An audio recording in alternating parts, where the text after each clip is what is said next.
আজ আমি সম্পূর্ণ নিরামিষ একটা রেসিপি আপনাদের সাথে শেয়ার করব। যে কোনো নিরামিষ দিনে এরকম একটা রেসিপি আপনারা তৈরি করে নিতে পারেন। এক এক সময় মনে হয় নিরামিষ দিনে কি তৈরি করব, তো এই রেসিপিটা আপনারা তৈরি করে নিতে পারেন। খেতে কিন্তু দুর্দান্ত স্বাদ হয়। তাহলে চলুন রেসিপিটা শুরু করা যাক। আর সাথে আছে আমি সুস্মিতা, আপনারা দেখছেন আমার চ্যানেল পালবাড়ির কিচেন। নিরামিষ এই রেসিপিটা তৈরি করার জন্য প্রথমে আমি এখানে নিয়ে নিয়েছি ফুলকপি, আলু। আমি আলু ফুলকপি দুটোই ভাপিয়ে নিয়েছি একটু প্রথমে। এরপর নিয়ে নিয়েছি সয়াবিন, সয়াবিনটাও আমি সেদ্ধ করে নিয়েছি। এরপর নিয়ে নিয়েছি আদা, টমেটো আর কাঁচা লঙ্কা। এরপর কড়াই বসিয়ে দিয়েছি, কড়াইতে দিয়ে দিচ্ছি সামান্য সর্ষের তেল। তেল গরম হয়ে গেছে, সয়াবিনটা প্রথমে আমি ভেজে নেব।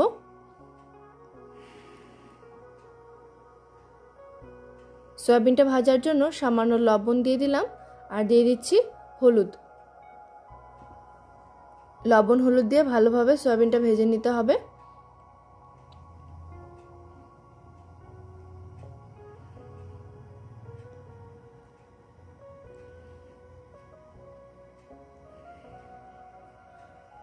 সয়াবিনটা দেখুন ভাজা অনেকটাই হয়ে এসেছে। এরপর আমি নামিয়ে নিচ্ছি। সয়াবিনটা ভাজা হয়ে গেছে, নামিয়ে নিয়েছি।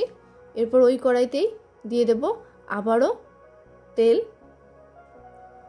তেল গরম হয়ে গেছে, এরপর ফুলকপিগুলোকে ভেজে নেব।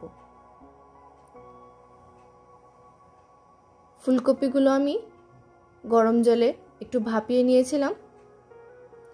ফুলকপিটা ভাজার জন্য দিয়ে দিলাম স্বাদ অনুসারে লবণ আর পরিমাণ মতো হলুদ গুঁড়ো। লবণ হলুদ দিয়ে ফুলকপিগুলোকেও ভালো করে ভেজে নেব লাল লাল করে।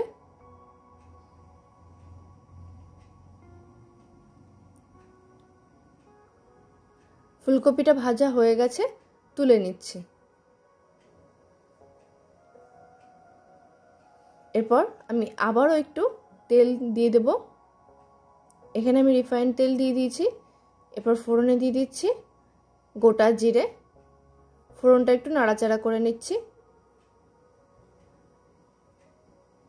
এরপর দিয়ে দেব সেদ্ধ করে রাখা আলু। আলুটা আমি 50% মতো একটু সেদ্ধ করে নিয়েছিলাম। এরপর আলুটা একটু ভেজে নিচ্ছি লাল লাল করে।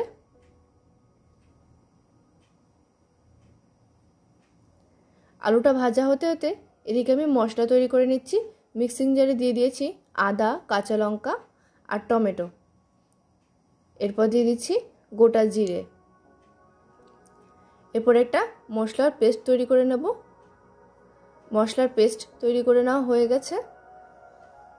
এদিকে আলুটাও ভাজা হয়ে গেছে। এরপর পেস্ট করে রাখা মশলাটা আমি এর মধ্যে দিয়ে দিচ্ছি। এরপর মশলার বাটিটা ধুয়ে সামান্য জলও আমি এর মধ্যে দিয়ে দিয়েছি। এবার ভালো করে মশলাটা কষিয়ে নিতে হবে। মশলাটা কষানোর সময় দিয়ে দেবো এখানে পরিমাণ মতো লবণ আর হলুদ। লবণ হলুদ দিয়ে আবারও ভালোভাবে কষিয়ে নিতে হবে।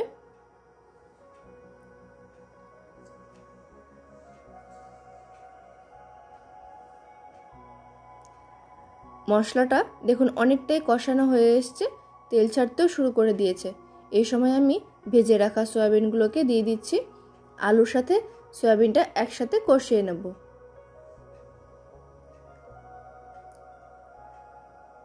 সয়াবিন আর আলু একসাথে ভালোভাবে কষিয়ে নিয়েছি। এখন আমি দিয়ে দিচ্ছি ফেটিয়ে রাখা টক দই। টক দইটা দিয়ে আবারও ভালো করে নাড়াচাড়া করে নিচ্ছি।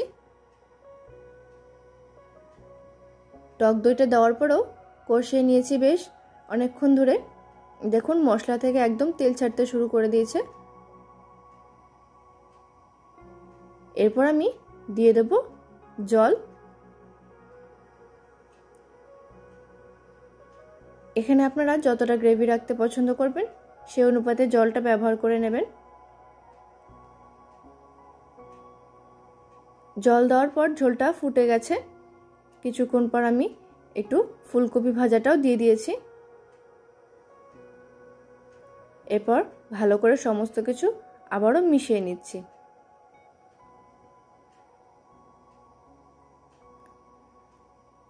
এরপর আমি আরও কিছুক্ষণ এটা একটু ফুটিয়ে নেব।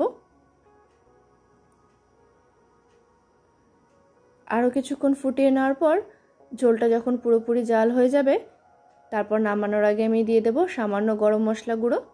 গরম মশলা গুঁড়ো দিয়ে নাড়াচাড়া করে আমি নামিয়ে নিচ্ছি। তৈরি হয়ে গেছে নিরামিষ পদ্ধতিতে আলু, ফুলকপি এবং সয়াবিনের একটা নিরামিষ তরকারি। খেতে কিন্তু অপূর্ব স্বাদ হয়।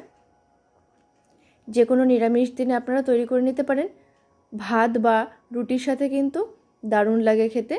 তাহলে আজকে আমার এই নিরামিষ একটা রেসিপি আপনাদের কেমন লাগলো অবশ্যই একটা ছোট্ট কমেন্ট করে জানাবেন। ভালো লাগলে ভিডিওটিতে একটা লাইক করে দেবেন আর আমার চ্যানেলটি সাবস্ক্রাইব করে পাশে থাকা বেল আইকনটা প্রেস করে দেবেন। তাহলে যখনই আমি একটা ভিডিও আপলোড করব তার ইনস্ট্যান্ট নোটিফিকেশান আপনাদের কাছে পৌঁছে যাবে। ধন্যবাদ।